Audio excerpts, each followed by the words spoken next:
What is America to me? A name, a map, the flag I see. To paraphrase from Franklin Delano Roosevelt, November 5th, 2024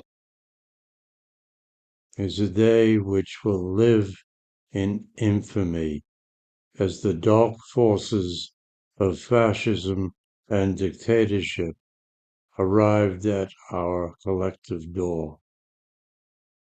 Good afternoon, America, and welcome back to the Rhine Report.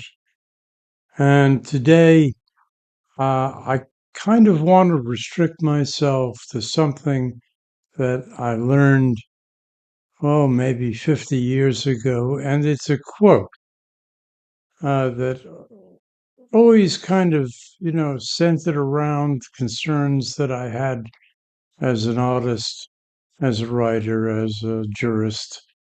And that is a quote from Lord Acton. And Lord Acton is a very interesting character who wrote, "Power tends to corrupt, and absolute power corrupts absolutely." And that stuck with me throughout my whole life because I think it's very much to the point and probably one of the best quotations I've ever heard. 1887, and it was when Lord Acton wrote to Bishop Creighton in a series of letters concerning the moral problems of writing history about the Inquisition.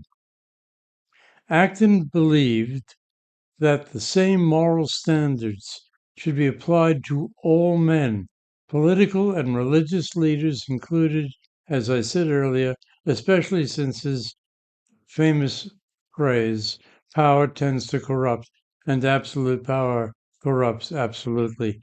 And I want to take a minute to read from this important letter on presidents, kings, tyrants, and despots. I cannot accept your canon that we are to judge Pope and King unlike other men, with a favorable presumption that they did no wrong. If there is any presumption, it is the other way, against the holders of power, increasing as the power increases. Historic responsibility has to make up for the want of legal responsibility. Power tends to corrupt, and absolute power corrupts absolutely. Great men are almost always bad men, even when they exercise influence and not authority.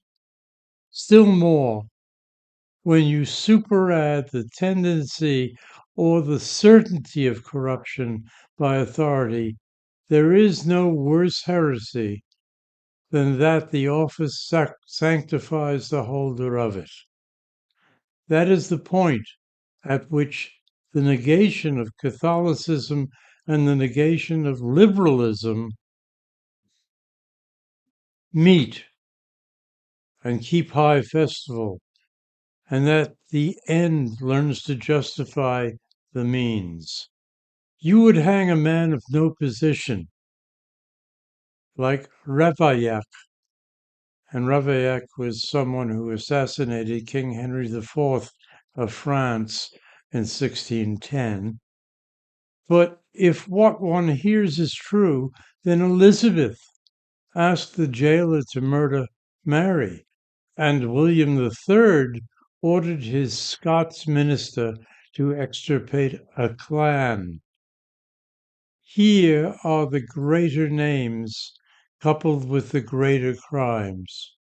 You would spare these criminals for some mysterious reason. I would hang them higher than Haman for reasons of quite obvious justice, still more, still higher for the sake of historical science. And here and now, the concentration of power expands daily. The freezing of funds, the attacks on the judiciary and lawyers, the cancellation of programs which are enabling for the poor, the working class, and the lower middle class, the entry of an idea that there can be a shared presidential dictatorship, the one from a free and fair election, the other from nowhere. What does Elon Musk have to do with government? The richest man in the world, who no one elected, running an agency, Doge, which is destroying the administrative state. And we have no means to defend against this, as I've pointed out before, and I warned against months ago. And there we have it. That's it for the day. I think I'll rest my case there.